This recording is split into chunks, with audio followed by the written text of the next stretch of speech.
Amazing grace, how sweet the sound that saved a wretch like me. End of the rope doesn't mean end of your hope. Yung katapusan ng lubid, yung dulo niya, hindi ibig sabihin katapusan na ng iyong pag-asa na parang wala nang mangyayari. So end of the rope doesn't mean end of your hope. So call unto me, sabi ng Bible, Jeremiah 33 verses 1 to 3. While Jeremiah was still confined in the courtyard of the guard, the word of the Lord came to him a second time. This is what the Lord says, He who made the earth, the Lord who formed it and established it, the Lord is His name. Call to me and I will answer you and tell you great and unsearchable things you do not know.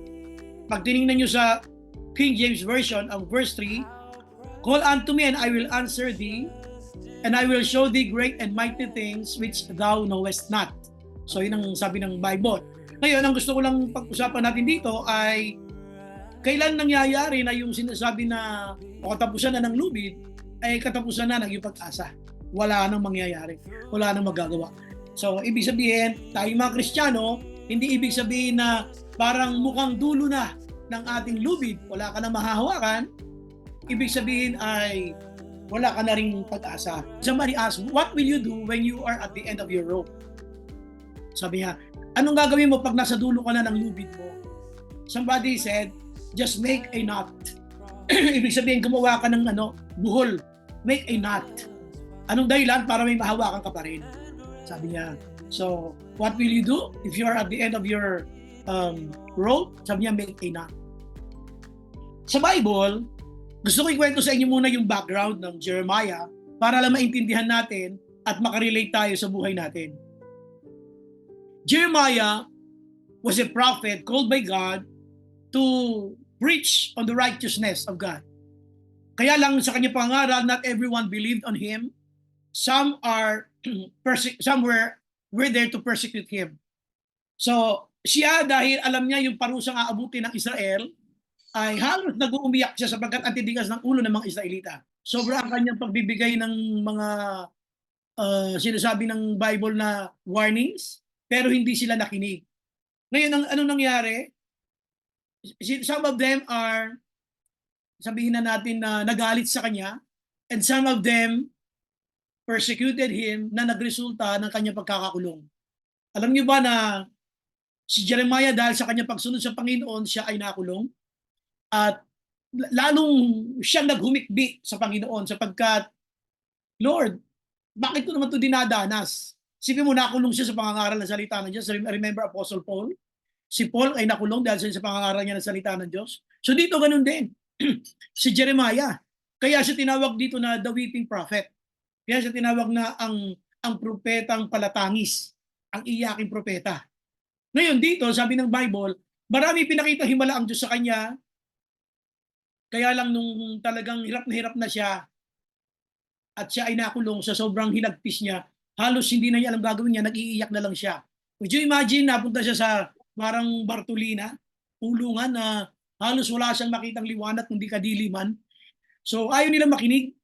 Kaya si Propeta Jeremias ay puro sama ng loob ang inabot niya sapagkat ang mga Israelita ay makinig sa kanya. Ngayon, nung siya'y nakulong na, wala siyang ginawa kundi umiyak na umiyak. Dito pumasok yung salita ng Diyos, samantalang siya ay na babantayan, nagugwardyahan, sabi dito ng Bible, samantalang yung kanyang lugar na kilalalagyan ay madilim, doon sa ganung sitwasyon, pumasok ang salita ng Diyos.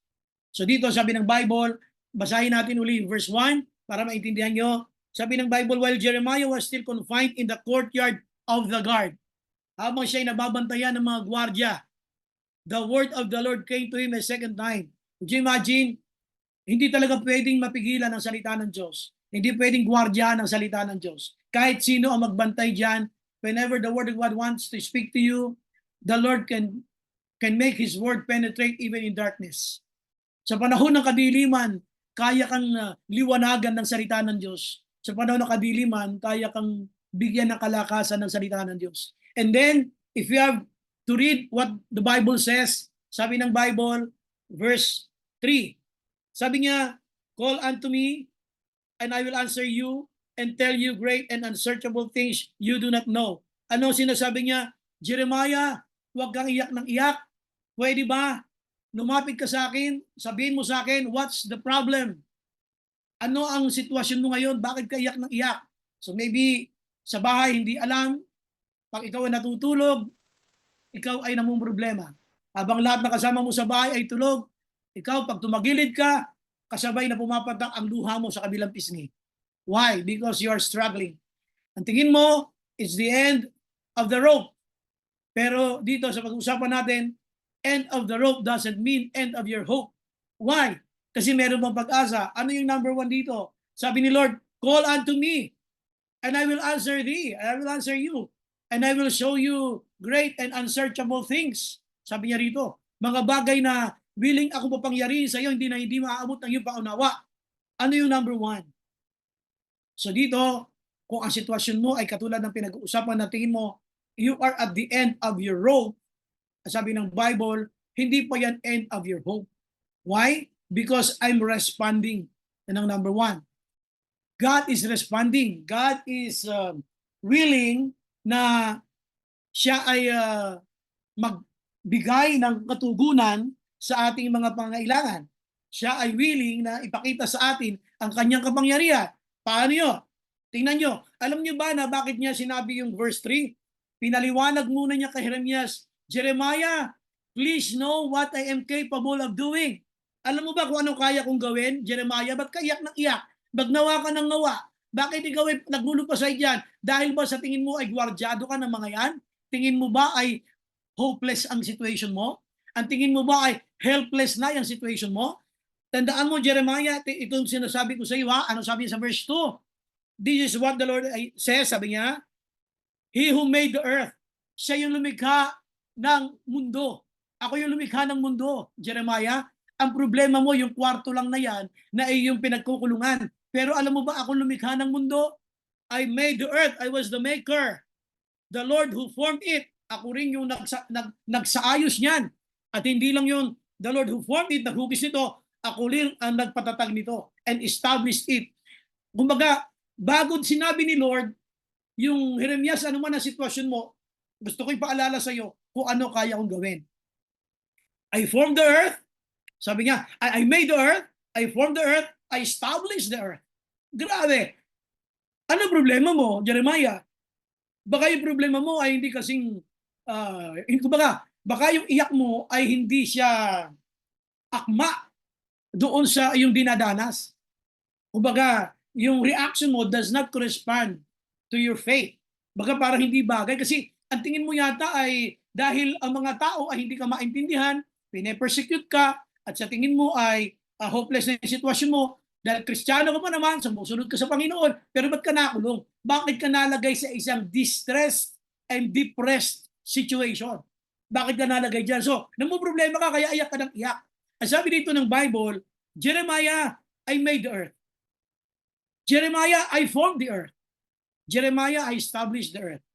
Now, ano problema mo? Call unto me, and I will answer you. See? Dito sinasabi ng Bible, God is a responding God. God is listening. God knows your situation. Alam niyo ba, ang sinasabi dito ng Bible, bago mo angalan ng Diyos sa mga pinapayagan niyang problema sa buhay natin, isipin mo rin ang kanyang kakayanan. I can do anything that I want. Stop crying. Tell me what is your situation. Ito ang sinasabi ng Bible. Sabihin mo sa akin kung ano ang situation mo. Call to me and I will answer you and tell you great and unsearchable things you do not know. At kung paano hindi alam ng mga tao kung paano ko nilikha ang sanlibutan, paano ko hinugis ang sanlibutan, paano ko pinatatag ang sanlibutan, hindi mo rin siya matiintindihan kung paano ko ito palalayain dyan sa kinalalagyan mo na yan. You were confined in a courtyard of guards. But you know what? Sapagkat marami sa atin dito, parang tayo mga Kristiyano, na kuminsan nakalakiting lang tayo sa laki ng problema natin, hindi na sa kalakihan ng Diyos natin. Ang tinitingnan na lang natin kung gaano kabigat ang problema mo, pero hindi mo na tinitingnan kung anong kayang gawin ng ating Panginoon. Kaya dito, bago niya sinabi yan si Jeremiah na call unto me, sinabi niya muna what he is capable of doing. Ano kaya kong gawin? Mundo nga na-arrange ko eh. Alam niyo ba, pag binasa yung Tagalog na Biblia, sabi niya, ako ang lumikha ng sanlibutan at nagsaayos nito. Ano ba yung nagsaayos? He arranged the earth. Hindi mo ba naisip yun? He arranged the earth. Example, pag-usapan natin ng mga planeta. Bakit ang mga planeta ay may kanya-kanyang axis na iniikutan?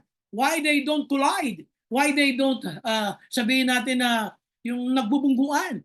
Why? Because God created their own axis. Meron sila kanya-kanyang iniikutan. Bakit ang araw hindi nabububusan ng init? Bakit ilang pung libong taon na hindi nauubos ang init? Because God created them. Bakit ang planeta hindi nahuhulog? Bakit ang mga bagay na nasa langit ay inarrange ng Diyos? Isipin mo, mag-arrange lang ng lahat ng isda sa dagat. Isipin mo, lahat ng klase ng isda. Lahat ng kulay ng ibon. Isipin mo nga, napakahirap nun. Isipin mo yun. Pero pinakialaman ng Diyos yun. God arranged all of them for the mankind like us enjoy them. Kaya, anong problema mo? Sabi ni Lord. Anong problema mo? Tingin mo ba end of the rope ka na? No. End of the rope doesn't mean end of your hope. Kasi nga, God is a responding God. God can answer all our prayers. Kayang sagutin ng Diyos ang mga pangailangan natin. Kaya niyang tugunan ang ating mga pangailangan. Kaya, ano man ang situation natin dito, sinasabi ng Bible, I'm listening, I can respond to what is happening to you. Alam ko kung ano pwede kong gawin sa'yo. So, unang-una, sabi natin, bakit hindi pa siya end of your hope? Yung sinasabi mong end of your rope. Kasi nakatingin ka sa sarili mo. Sa tingin mo, wala nang pag-asa. Pero si Lord, siya yung pinagmumulan ng pag-asa. Kaya huwag sana tayong nagkakaroon ng parang discouragement. Which, in return, sa totoo lang, sa buhay natin mga tao, sa dami ng mga bayarin, sa dami ng mga intindihin, kung minsan nawawalan na rin tayo ng pag-asa. But one thing I want to tell you now, dito you can see, before God said to Jeremiah, call unto me, sinabi niya muna, I made the earth. O, ano pa? O, bago siya sinabi, call unto me, I formed the earth. O, ano pa? Bago siya sinabi yung, call unto me, I established the earth. O, ano ba problema natin? Sa tingin mo ba, hindi ka na makakawala sa sitwasyon mo na yan? Dito ang sabi ng Bible, kung titingnan niyo mabuti, ang sinabi niya, he was confined in the courtyard of the guards. Siya nababantayan. So ang tingin mo ngayon ay wala na ibang solusyon para ma-solve yung ating kinalalagyan. No. God knows your situation. Sabi dito ng Bible, mababasa niyo, just call me. Call me. Hey, hey, hey. Sabi ni Lord, call me. Kaya mamayang gabi, bago ka matulog, bago ka mag-iiyak, sabi ni Lord, call me. I established the earth. I formed the earth. I made the earth. Call unto me, and I will answer thee. So God is not asking you to call Him without an objective to respond to you. The reason why God is asking you to call, because God is willing to respond. So sasabihin natin, He is a responding God. So number 2, pag-usapan naman natin dito, yung verse 11. Jeremiah ulit ha. Babalik tayo doon sa binabasa natin. Jeremiah 33 verse 11. Jeremiah chapter 33 verse 11.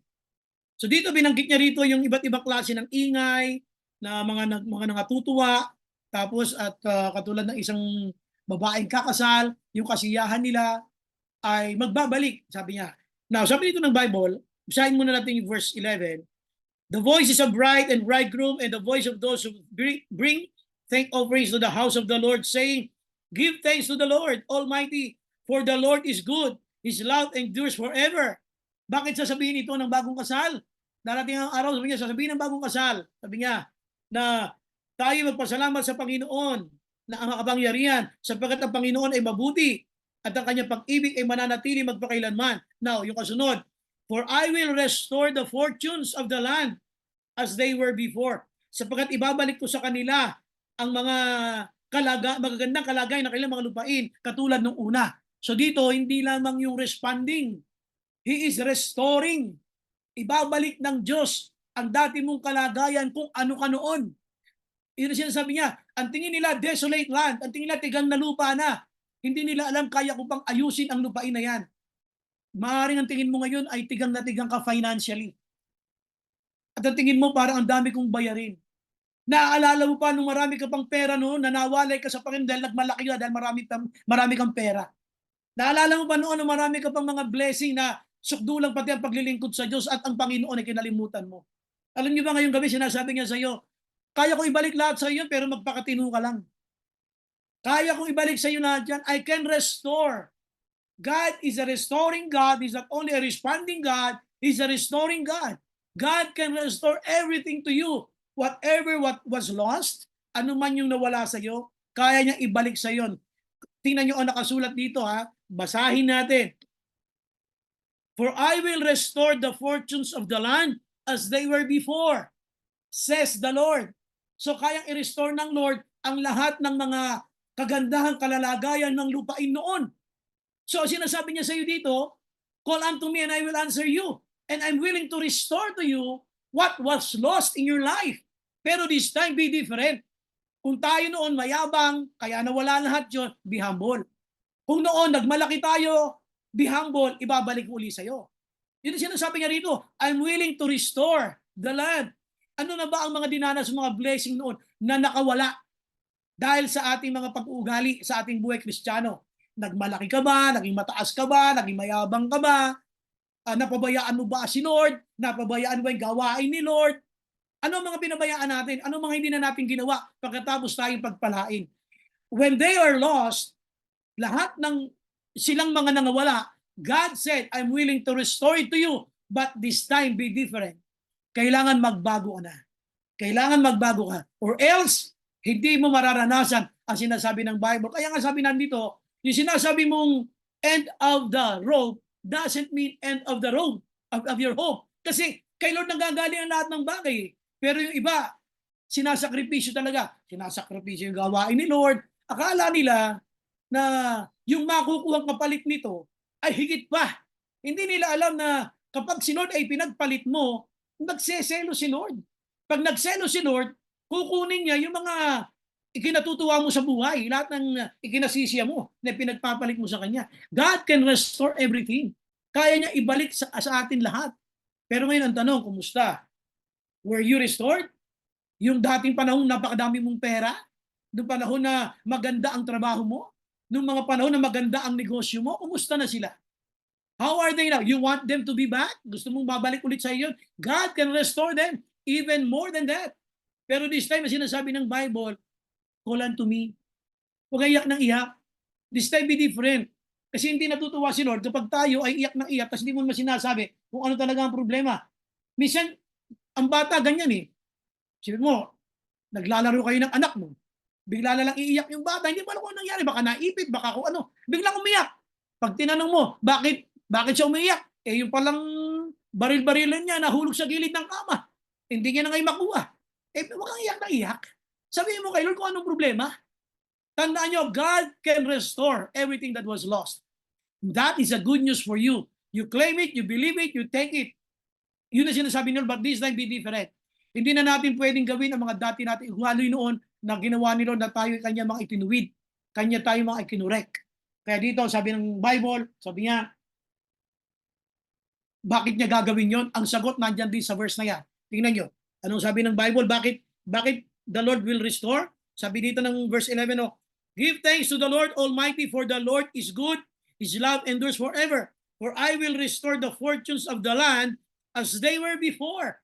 Kaya niya ibalik yung dating kalalagayan mo na maayos. Yung panahon na punong-puno ka ng blessing, but this time, maunahin mo si Lord. Ngayon, kikilalanin mo na, Lord, ikaw pala ang source of blessing, hindi kita pwedeng pagpalit. Ikaw pala talaga, Lord, kayo palang alisin lahat. Ngayon, bakit gagawin ni Lord sa iyo yun? Na i-restore niya? Ayan o, for the Lord is good. Hallelujah. For the Lord is good, and His mercy endureth forever. So, tingnan niyo mabuti ang sinasabi dito ng Bible na paano kaya ang isang Kristiyano na nadidepress at ang tingin niya wala na siyang pag-asa, kaya ang gagawin na lang niya umiyak. Okay lang, release mo sa iyak, pero hindi pwede puro iyak. God is reminding you, sabi niya, anak, I made the earth. I formed the earth. I established the earth. Now, call unto me. See? Pakita mo yung sinasabi ni Lord, ako gumawa ng mundo, ako naghugis ng mundo, ako nagpatatag ng kamunduhan na to. Ngayon, ano problema mo? See? Anything na problema natin na may kinalaman sa mundong ito, sinasabi niya, sabihin mo kay Lord. Because God can do anything about it because He made the earth. Kaya niyang ayusin. Sipin mo, ang isang ibon, iba't iba ang balahibo niya, pati yung pinakialaman ng Diyos. Ang paru-paro, iba-iba kulay niyan, pati yan pinakailaman ng Diyos. Yung parot na lang, ang daming iba't ibang balahibo. Yun na lang pika, ang daming iba't ibang balahibo, pinakialaman pati yun ng Diyos. Nasabi sa atin ng Bible, maging ang iyong mga buhok ay bilang na lahat. Alam ko lahat yan eh. Maging ang mga buhanginan sa dagat at ang mga bituin sa kalangitan, alam niya eh. So in other words, God is willing to restore to you what was lost. Kaya niya ibalik sa iyo yon. I'm telling you, believe it. Claim His word. Sinasabi niya, but this time be different. I want you to be humble. I want you to be teachable. I want you to remember that I am the source of all blessing. Hindi yung mga taong pinagtiwalaan mo, hindi yung trabaho pinagtiwalaan mo. Ang iyong dapat pagtiwalaan, walang iba, kundi ang ating Panginoon lamang. Okay? So, nag-uusapan natin ha, or end of the road doesn't mean end of your hope. Okay, ano number one? He's a responding God. He's a restoring God. Kayang ibalik ni Lord ang lahat na nawala sa atin. Ngayon, aatras tayo sa Jeremiah. Pupunta naman tayo sa chapter 17. Di ba? Galing tayo sa Jeremiah 33. Puntahan natin yung Jeremiah 17. Aatras tayo. Sabi ng verse 13, Lord, you are the hope of Israel. Wow. Kaya yung end of the road doesn't mean end of your hope because the Lord is the hope of Israel. Ang sabi ng verse 13, Lord, you are the hope of Israel. All who forsake you will be put to shame. Those who turn away from you will be written in the dust because they have forsaken the Lord, the spring of living water. Sinasabi niya, Lord, ikaw po ang pag-asa ng Israel.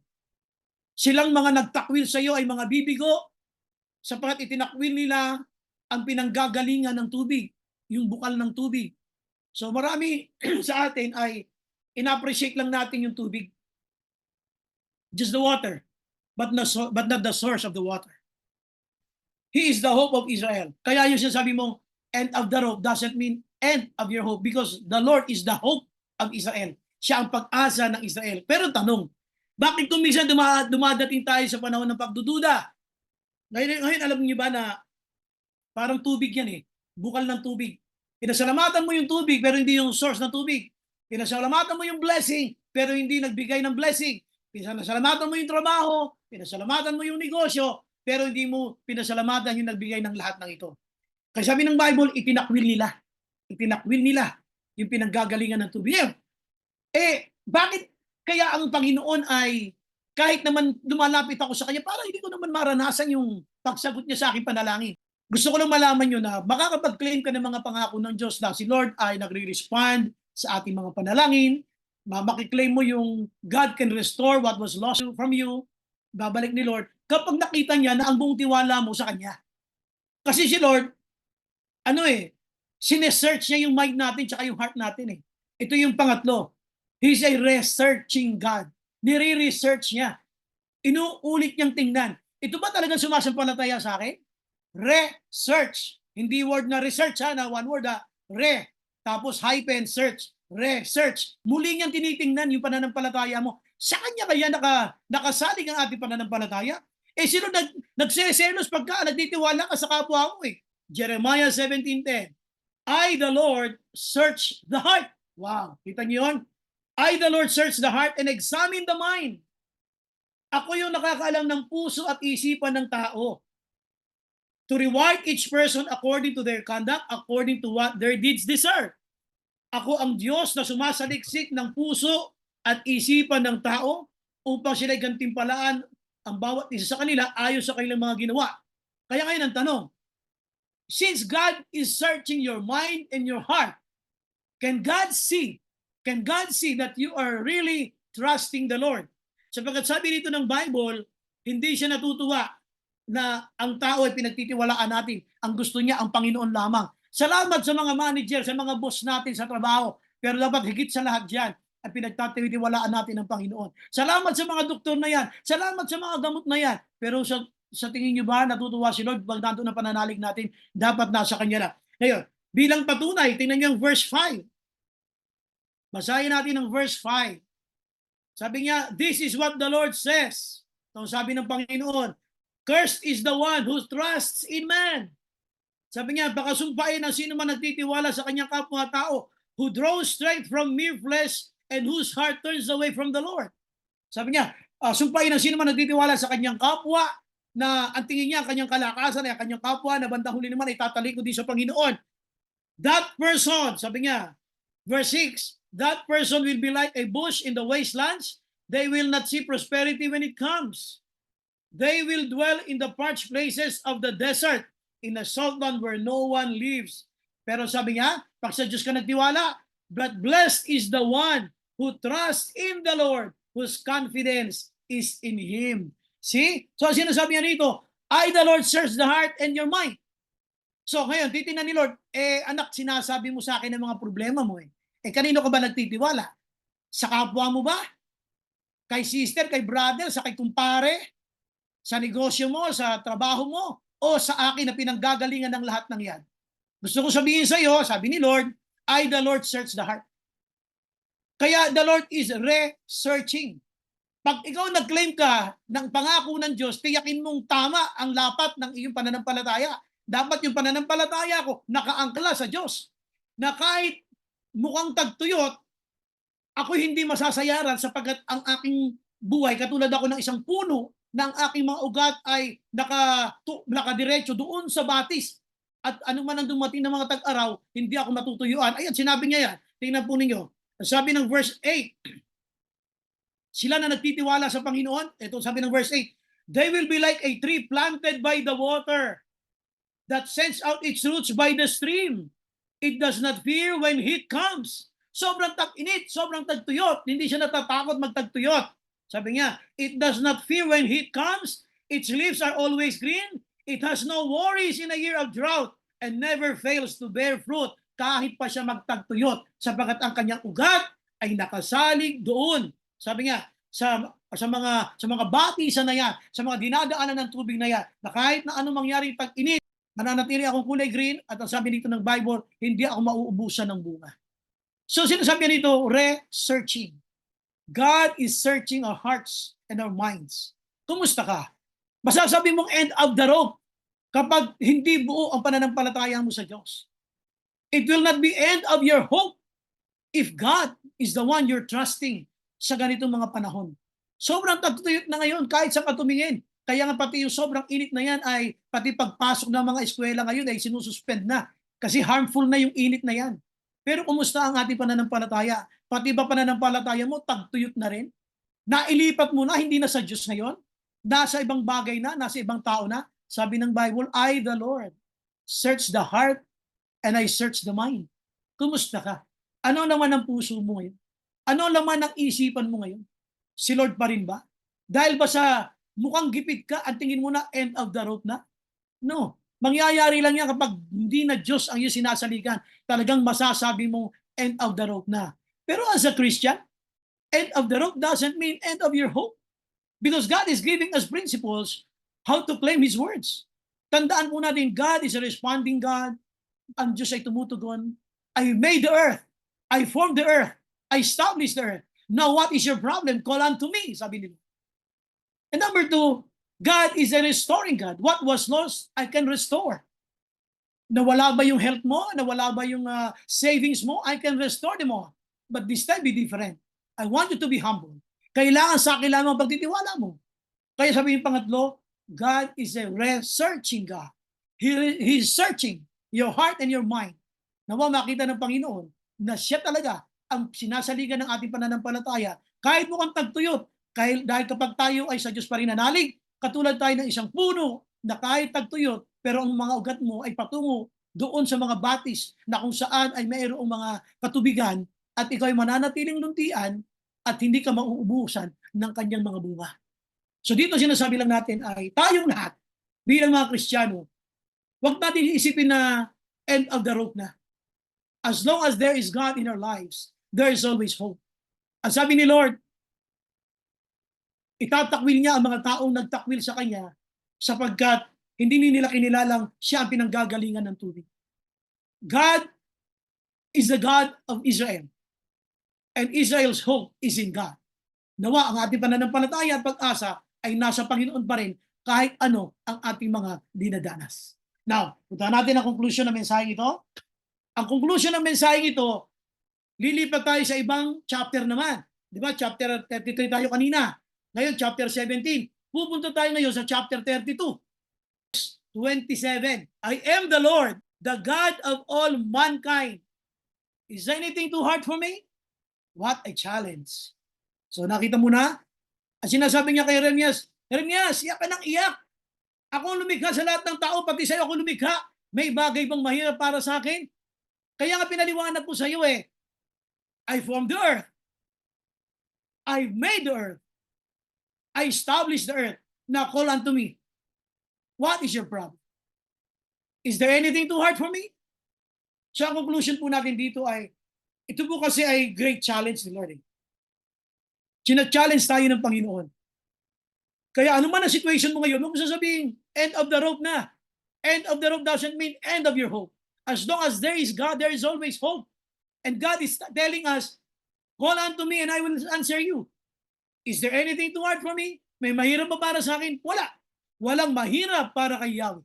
Walang mahirap para sa Diyos. So, it's a challenge. Ano ba tingin mong mahirap para kay Lord? Wala. Is anything? Naghahanap nga siya. Naghahanap siya ng mas mahirap na bagay sa kanya. Wala nga eh. So, ito yung conclusion. Let God's challenge challenges you. Nawa ang hamon ng Panginoon ay humamon sa iyo. Let God's challenge challenges you. Hayaan mo ang paghamon na yan ng Panginoon ay maging paghamon sa iyo. Hamunin mo ang mga problema mo na ang Diyos ko ay walang hindi kaya. Ano man ang aking kinalalagyang sitwasyon ngayon, kaya ko alam ilabas dito ng Panginoon hanggat ang aking pananampalataya ay nasa Kanya. Tandaan niyo po mga kapatid, before you pray tonight, God is researching. He is searching your heart and your mind. Alam niya ang puso't isipan natin. Nakapanalig pa ba sa Diyos? Nakasalig pa ba sa Diyos ang ating pananampalataya? Amen. Magandang gabi sa inyo lahat. Welcome sa ating Wednesday Word tonight. How precious